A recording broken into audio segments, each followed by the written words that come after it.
1300 hours Pakistan Standard Time. Assalamu alaikum, this is Radio Pakistan. The news is read by Humayun Zebabasi. First, the headlines. Prime Minister has urged the world leaders to fight online hate and extremism. Information Minister says people from all walks of life have appreciated the budget, which has further increased its importance. Chairman joined Chiefs of Staff Committee at a meeting with his Jordanian counterpart in Jordan, deliberated upon various areas of interest including security, defense, cooperation and prevailing regional situation. Our latest data issued by the United Nations says hundreds of buildings and roads were destroyed in Israeli bombardment in Gaza during the Israel and Palestinians conflict. Now the news in details. Prime Minister Imran Khan has urged the world leaders to fight online hate and extremism. In an interview with the Canadian Broadcasting Corporation, he said the killing 4 Pakistani origin family members in Ontario shocked everybody in Pakistan. Imran Khan said when there are such hate websites which create hatred against human beings, there should be an international action against them. The Prime Minister said he has raised the issue with his Canadian counterpart Justin Trudeau, who understands the importance of fighting online hate and Islamophobia. Imran Khan, however, said the problem is that some international leaders do not understand this phenomena. Meanwhile, in a tweet, the Prime Minister said Pakistan is doing more than its share to fight climate change. He said the country is thinking about its future generations. The Prime Minister also shared the budget allocations made for the environment protection over the last 1 decade, showing that the PTI government significantly enhanced the budget for the climate change. 14,500 million rupees have been earmarked for climate change in the next fiscal year budget.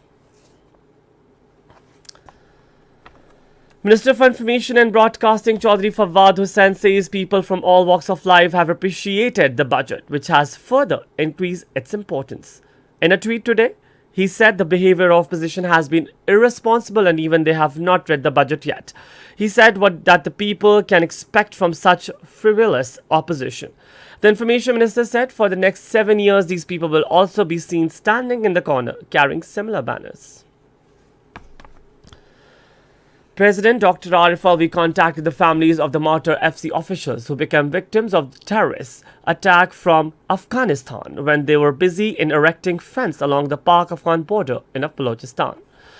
In his telephonic conversation with family members of Havaldar Noor Sepoy, Muhammad Shakil, Qurban Ali, Gugran Ali and Ehsan of FC, the President paid rich tribute to their supreme sacrifice they have rendered for the defense of the motherland.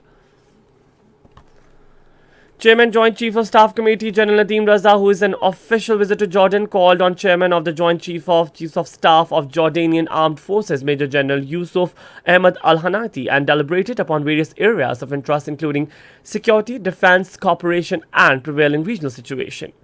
On the occasion, Chairman Joint Chiefs of Staff Committee was awarded with Jordan's highest military award, the Order of Military Merit of the First Grade, in recognition of his efforts to further promote bilateral relations. Speakers of a seminar in Brussels have asked the international community not to allow India to change demographic and territorial status of the disputed territory of Jammu and Kashmir. The seminar was organized by Kashmir Council Europe at the European Press Club in Brussels. In India, Samyukta Kisan Morcha, an umbrella body of over 40 farmer unions, has announced that it will stage protest against controversial farm laws across the country on 26th of this month. Addressing a press conference, the leader of Kisan organization, Inderjeet Singh, said that they will observe to Save Farming, Save Democracy Day.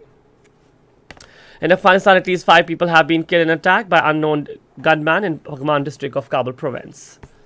The United Nations says hundreds of building infrastructure and dozens of roads were destroyed in the Israeli bombardment in Gaza during the Israeli and Palestinian conflict. According to a data released by the UN Institute of Training and Research, 459 buildings were destroyed or damaged, some of which were near hospitals, clinics and schools.